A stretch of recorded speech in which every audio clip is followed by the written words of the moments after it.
Hello, everybody.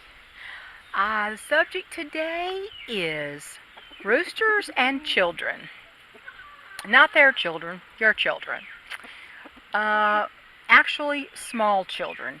No one, Ned, I'm not going to pick you up, so don't start biting me to make you pick you up. Um, okay, first of all, let me just generally talk about rooster aggression. Now, this is a non-aggressive rooster, except the things that are after his girls, like other roosters and predators. He's my sweet boy. He wouldn't hurt me. He wouldn't hurt a fly. He wouldn't hurt any one of us. He's a sweetheart. But as far as if a rooster is going to become aggressive toward his keepers, in general, it really depends on his genetic predisposition. I've said this in the past. Human aggression is usually heritable, meaning it's passed down from, in my experience, it's passed down from father to son. Because if you breed from non-aggressive roosters, you'll get mostly non-aggressive sons and grandsons and on down. That's why a lot of folks want roosters from me, because I breed for temperament in all of my breeds. You can try I'm going to make him understand who the flock leader is, and show him who's boss. You can carry him around and humiliate him in the front of his hens and all that, supposedly. But you know what? That only works if the rooster's willing to allow you to be the flock leader over him. If he's intelligent enough to let you be the leader. From my experience, I think his level of intelligence has a lot to do with it. Stupid roosters are more likely to bite or flog the hen that feeds them. Intelligent roosters seem to know where they stand in the rank of things, like my Delaware rooster did, and all my roosters seem to understand that we are in charge. If we want to pick up a hen, we can pick up a hen, and they're not worried that we're going to hurt those hens. We know they're not a danger, that we're not a danger to the hens.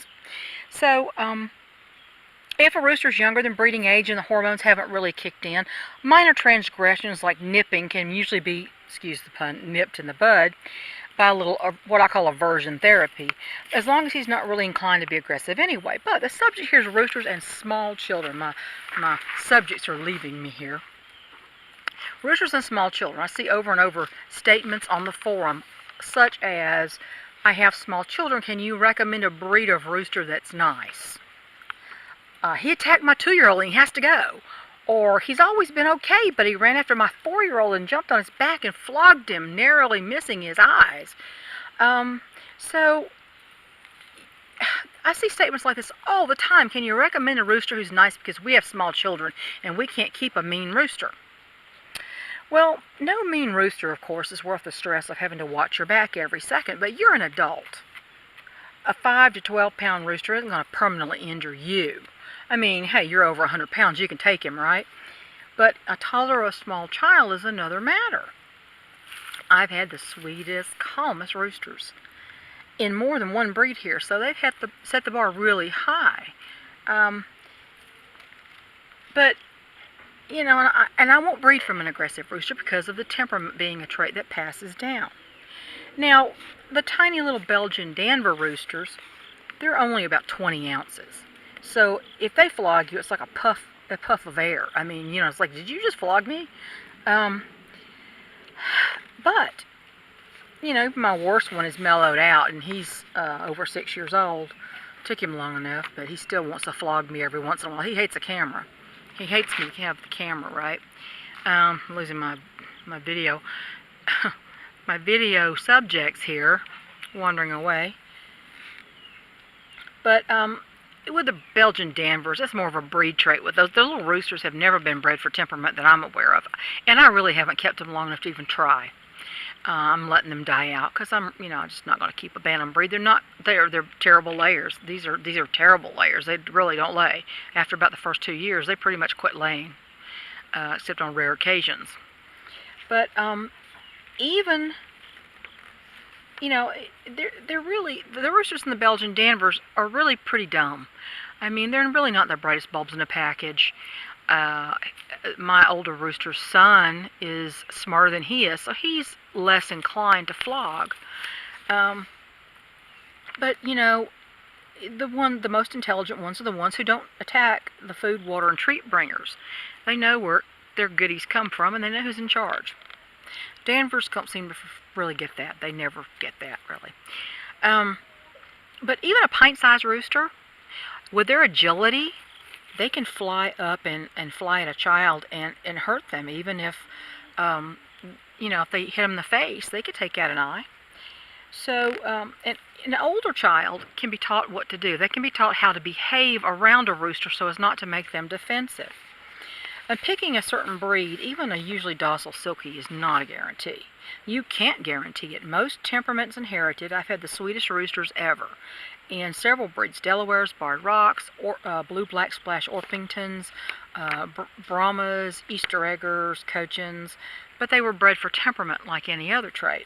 The best thing you can do when a cockerel is approaching breeding age is, give him his space. Don't baby him. If you've been picking up and petting him and he's your baby, stop it right now. Give him space. He's getting to be an adult. He's got duties to perform with his hands. So you'll know if he's going to be aggressive around 15 to 18 weeks of age, when his hormones go into overdrive. And that's when you see aggression for the first time in a rooster, if he's going to be human aggressive. I mean, real aggression, like flogging. When they start to flog, it's pretty much all over. That's it. It's pretty much done. But anyway, those are general rules. I don't consider a rooster becoming defensive around a toddler who's chasing and grabbing at him and screaming. And I don't consider him flogging a kid and being defensive as aggression. Yeah, I said it. That's not being aggressive. He's been made nervous and on edge, and he's been frightened, possibly. And a kid that is about as big as he is has just grabbed at him. So it's just not fair, really, truly. So you're really expecting far too much. My own rooster, Isaac, my Delaware rooster, lived to be almost 7 years old. He was on edge just hearing a neighbor's screaming grandchildren, and he couldn't even see them from where we are. My best friend called him a gigolo. I mean, he loved women. He asked to be picked up. He'd sit on a hammock with us, and he was just a very loving rooster. But kids made him understandably nervous. I mean, they make me nervous half the time. Why wouldn't they make an animal nervous, right? So no child was ever allowed in the pen with Isaac or any rooster on this farm. Small children should never be around a rooster without a barrier between them. Think about this. A rooster is just the male of the species. He's like a bull or a stallion in a smaller package. He's a leader of a group of hens that he wants to protect. Now, the smart ones know that you, as an adult, are not there to hurt him. He's not going to protect his hens from you. But a small child screaming and running and grabbing and doing what little kids do, that's different. So my Brahma rooster, he is the gentlest soul, but he is literally 2 feet tall. I measured. He's a good 24, 25 inches tall. Think of how tall a toddler is. Think about that. If Bash gets defensive, he might react. A rooster's always been gentle, easygoing, suddenly flogs a toddler who's running at him and grabbing at him. That is not the rooster's mistake. That is the owner's mistake. If you expect him to understand that's your baby and he can't touch it, you're expecting too much of an animal with a brain the size of a nut. So anyway, I hope this helps and saves some poor toddler's eyesight. And thanks for watching Atlas mess around with his girls today. I will talk to you guys later. Hope this helps someone. Bye-bye.